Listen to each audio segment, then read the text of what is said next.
Yes.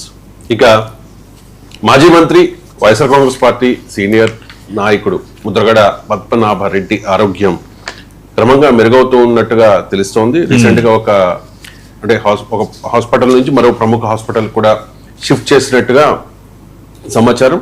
So అంటే ముద్రగడ పద్మనాభరెడ్డిని అంటే వైఎస్ఆర్ కాంగ్రెస్ పార్టీలో జాయిన్ అయిన తర్వాత జగన్మోహన్ రెడ్డి సరిగా పట్టించుకోవట్లేదు, ఓడిపోయిన తర్వాత ఆ పార్టీ ఓడిపోయిన తర్వాత అని చెప్పి కొన్ని ప్రచారాలు ఆ మధ్య జరిగాయి. వాస్తవానికి గతంలో ఒకసారి హైదరాబాద్ హాస్పిటల్లో జాయిన్ అయినప్పుడు కూడా రాజమండ్రి నుంచి స్పెషల్ ఫ్లైట్ ఒకటి ఇస్తాము అని చెప్పి జగన్ ఆఫర్ చేసినట్టుగా, ఆ ఆఫర్ను ముద్రగడ పద్మనాభరెడ్డి రిజెక్ట్ చేసినట్టుగా కూడా వార్తలు వచ్చాయి. నాకేం స్పెషల్ ఫ్లైట్స్ అవసరం లేదు అని చెప్పేసి. ఇప్పుడు ఇంట్రెస్టింగ్, క్రాంతి బార్లపూడి అంటే ముద్రగడ పద్మనాభ గారి అమ్మాయి ఒక ట్వీట్ చేశారు. స్క్రీన్ మీద ఒకసారి చూపించండి. అది వైసీపీ పార్టీలోని రౌడీలకు గంజాయి బ్యాచ్లకు ఇచ్చిన విలువ కూడా వైఎస్ జగన్ గారి కోసం తన పేరును సైతం మార్చుకున్న మా నాన్న గారికి ఇవ్వకపోవడం చాలా బాధాకరం. గత 10 రోజులుగా వెంటిలేటర్ పై ప్రాణాలతో పోరాడుతుంటే కనీసం పరామర్శ చేయడానికి కూడా జగన్ గారికి తీరిక లేదా? మీ అవసరం ఉన్నంత వరకే నాయకులు, కార్యకర్తలు, అభిమానులు మీకు గుర్తుంటారా? పని అయిపోయిన తర్వాత ఒకప్పుడు మీ పార్టీ కోసం అన్ని అర్పించిన మా నాన్నగారికి మీరు ఇచ్చే విలువ ఇదేనా? ఇక వైఎస్ఆర్ కాంగ్రెస్ పార్టీ నాయకుల గురించి చెప్పాల్సిన అవసరమే లేదు అని చెప్పేసి. వాస్తవానికి జగన్మోహన్ రెడ్డి మొదటి నుంచి కూడా ముద్రగడ పద్మనాభరెడ్డి హాస్పిటల్లో జాయిన్ అయినప్పటి నుంచి కూడా మానిటర్ చేస్తూ ఉన్నారని, ఈ హాస్పిటల్ షిఫ్టింగ్ వెనుక కూడా జగన్మోహన్ రెడ్డి ఉన్నారని, అమెరికాలో ఉన్న తన మిత్ర వైద్య బృందంతో స్పెషల్ కేర్ తీసుకుంటూ ఉన్నారు అని, ఎప్పటికప్పుడు ముద్రగడ పద్మనాభరెడ్డి ఆరోగ్య పరిస్థితిని తెలుసుకుంటూ ఉన్నారు జగన్మోహన్ రెడ్డి అనేది జరుగుతోన్న మనకు వస్తోన్న సమాచారం. కానీ క్రాంతి పెట్టిన ట్వీట్ అయితే చాలా డిఫరెంట్ గా ఉంది. ఏది వాస్తవం దీనిలో? అంటే ముద్రగడ పద్మనాభం కుమార్తె క్రాంతి, ఆమెకి సమాచారం లేదని నేను అనుకుంటున్నాను. అంటే సమాచారం లేకుండా ఏదో ఒక ప్రొవోకింగ్గా ఏదో ఆ ఎమోషన్లో ఉన్న తన తండ్రి ఆరోగ్య పరిస్థితి ఉన్న స్థితిలో ఎమోషన్లోనే ఈ ట్వీట్ చేసినట్టుగా కనిపిస్తోంది. ఈ ట్వీట్ చూసినప్పుడు నాకు నవ్వొచ్చింది. అంటే కొంత ఇంత నిరాధారంగా కొంచెం, ఎందుకంటే ఇప్పుడు మన ట్వీట్స్ చేసేటప్పుడు సరే సోషల్ మీడియాలో నచ్చినట్టుగా ఏదో ఒకటి మాట్లాడతాం, నచ్చినట్టుగా ఏదో పెడతాం, ఆ ధోరణి పెరిగిపోయింది, నేను కాదనటం లేదు. But at the same time ఇలాంటి సిచ్యువేషన్లో ముద్రగడ పద్మనాభం లాంటి నేత ఆయన అనారోగ్యంతో బాధపడుతున్నారు, వెంటిలేటర్ పై ఉన్నారు, అక్కడ వరకు అది వాస్తవం. కానీ జగన్మోహన్ రెడ్డి పట్టించుకోలేదని క్రాంతి ఆయన కుమార్తె చేసిన కామెంట్ మాత్రం కొంత బేస్లెస్గా కనిపిస్తోంది. చాలా స్పష్టమైన సమాచారంతోనే 99 టీవీ చీఫ్ ఎడిటర్గా నేను చెప్తున్నాను. ముద్రగడ పద్మనాభం గతంలో అస్వస్థతకు గురైనప్పుడు అవసరమైతే ప్రత్యేక హెలికాప్టర్ ద్వారా తరలిద్దాము, ఆయనకు మెరుగైన వైద్య సేవలు అందిద్దామని జగన్మోహన్ రెడ్డి అన్నమాట వాస్తవం, అది వాస్తవం. ఇప్పుడు కూడా అస్వస్థతకు ముద్రగడ పద్మనాభం గురైన తర్వాత మాజీ ముఖ్యమంత్రి వైఎస్ఆర్ కాంగ్రెస్ పార్టీ అధినేత వైఎస్ జగన్మోహన్ రెడ్డి ప్రత్యేక శ్రద్ధ కనబరుస్తున్నారనేది మనకు ఉన్న first hand information, it's fact.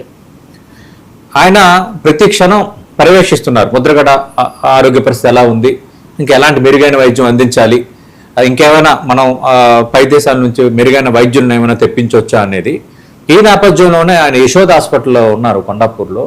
Yashoda hospital నుంచి సాయి సింధు హాస్పిటల్ ఈ మధ్యనే ప్రధాని మోదీ ఓపెన్ చేశారు. సాయి సింధు హాస్పిటల్కి ఆయన షిఫ్ట్ చేశారు. ఇది 99 టీవీ అందిస్తున్న first hand information. Yashoda hospital నుంచి సాయి సింధు హాస్పిటల్కి మాజీ మంత్రి ముద్రగడ వైసీపీ నేత ముద్రగడ పద్మనాభాన్ని అక్కడికి షిఫ్ట్ చేశారు. రెండోది, ప్రస్తుతం ఆయన వెంటిలేటర్ పైన ఉన్నారు. 2 రోజుల్లో వెంటిలేటర్ తొలగించే అవకాశం ఉంది. ఆరోగ్యం కూడా మెరుగుపడుతోంది. అమెరికా నుంచి ప్రత్యేక వైద్య బృందం కూడా వస్తుంది ఆయనకు మెరుగైన చికిత్స అందించడానికి. ఇది ఫ్యాక్ట్. దీన్ని పూర్తిగా మాజీ ముఖ్యమంత్రి వైఎస్ఆర్ కాంగ్రెస్ పార్టీ అధినేత వైఎస్ జగన్మోహన్ రెడ్డి పర్యవేక్షిస్తున్నారు. Is observing everything. అందుకు ఇది ఫ్యాక్ట్. ఆయన ఆరోగ్యం కుదిరిపడాలని మనం కోరుకుందాం. కానీ ఇవేమీ తెలియకుండా వైఎస్ జగన్మోహన్ రెడ్డి రాలేదు, పరామర్శించలేదు, పట్టించుకోలేదంటే ఇక్కడ ఏంటంటే ఒకటి జనాలకి ఎలా అలవాటు అయిపోయిందంటే ఎవరైనా ఒక రాజకీయ నాయకుడు వచ్చి పరామర్శిస్తేనే పరామర్శించినట్టు. అంటే వాళ్ళు అటెండ్ అయితేనే, కొందరు అటెండ్ కాకుండా కూడా కొందరి విషయంలో దృష్టి పెడతారు. మనం గతంలో కూడా మాట్లాడుకున్నాం.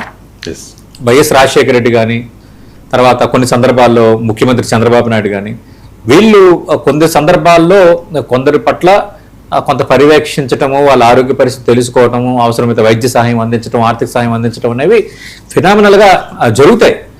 అందుకే ఇది రాజకీయాలకు అతీతంగా మనకున్న ఫస్ట్ హ్యాండ్ ఇన్ఫర్మేషన్ని నేను ఇస్తున్నాను. కానీ క్రాంతి ఆమె సమాచారం తెలుసుకుని ట్వీట్ చేసి ఉంటే బాగుండేది ఈ విషయంలో. సరే, ఆమె తండ్రి కావచ్చు, కొంత ఆమె ఎమోషన్కి గురి కావచ్చు, కాదనట్లేదు బంధాలు అనుబంధాల నేపథ్యంలో. But at the same time ఇలాంటివి ట్వీట్ చేసేటప్పుడు ఎవరో ఒక ముఖ్యమంత్రులపైన, ఒక మాజీ ముఖ్యమంత్రులపైన ఏదో ఈజీగా ఒక కామెంట్ చేసేస్తే అనేది అది కొంత ప్రొవోకింగ్గా అనిపిస్తుంది, నాకు అనిపిస్తుంది సీనియర్ జర్నలిస్ట్గా. ఇది మాత్రం ఫ్యాక్టు. ఆయన ఆరోగ్య పరిస్థితి మెరుగుపడుతోంది. యశోద నుంచి సాయిసింధ హాస్పిటల్కి ఆయన తరలించారు. క్షణక్షణం ఆయన ఆరోగ్య పరిస్థితిని వైఎస్ జగన్మోహన్ రెడ్డి తెలుసుకుంటున్నారు, పర్యవేక్షిస్తున్నారు. ముద్రగడ పద్మనాభం త్వరగా కోలుకోవాలని మనం 99 టీవీగా కూడా కోరుకుంటాం. రైట్, రాజకీయాలకు అతీతంగా. ఎందుకంటే నేను అదే చెప్పాను, నాకు వైఎస్ జగన్మోహన్ రెడ్డి మీద ప్రత్యేకంగా ఇంట్రెస్ట్ లేదు, ఎవరి మీద వ్యతిరేకత లేదు. కానీ ఆ పార్టీ, ఆయన వైఎస్ఆర్ కాంగ్రెస్ పార్టీలో ఉన్నారు కదా, వైఎస్ఆర్ కాంగ్రెస్ పార్టీ అధినేత